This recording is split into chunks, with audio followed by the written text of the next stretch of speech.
What do you think about Taggart getting fired, and who do you think should replace him? Well, I was actually excited that we pulled the trigger. I was excited and I was a little disappointed, to be honest with you. I mean, being a kid, you know how hard it is for black coaches throughout all of college football, throughout the NFL. So you really wanted him to be successful. But when it comes down to the wins and losses and the way we lost games in those 19 games of his resume, you say, you know what, I'm happy that we got rid of him because guess what? We could have had a Rich Rodriguez Michigan situation on our hands where we give him 3 years and now all of a sudden we're gonna be down bad for 10 years. We have an opportunity to make a big change, bring in a new coach, and right the ship. I'm actually proud of Florida State that we made the move. It lets me know that we weren't as broke as everybody made it seem. When we cut a check for $20 million to a coach and say, hey man, hey, pack your stuff and get on out.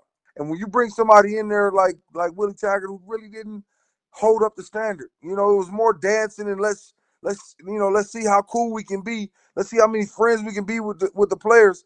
Man, fuck that. Excuse me. I don't know if you can curse on here, but I don't want you friends with my players. I don't want to be friends with them. You know what I mean? I'm supposed to uphold discipline. I'm supposed to uphold order. They came to you and said, who's the one guy you want in? Who's the coach? Man, I mean, for me right now, looking at guys as possibility, I would have to say I would love to bring in Bob Stoops. I think you bring in Bob Stoops. I think you bring in, then you go get Daryl Coley from Georgia to be our defensive coordinator. We had a chance to make a hire of somebody who's well respected in the game. We got a chance to be Florida State. Everybody goes, well, you gave Willie Taggart 19 games. Chip Kelly's getting longer than that. Well, UCLA is not Florida State. Let's be honest.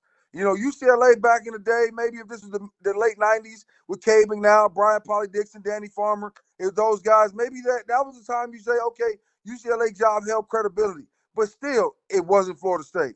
When you speak about Florida State, you got to speak about a certain university. You got to speak Notre Dame, Florida State. You got to speak USC, Florida State.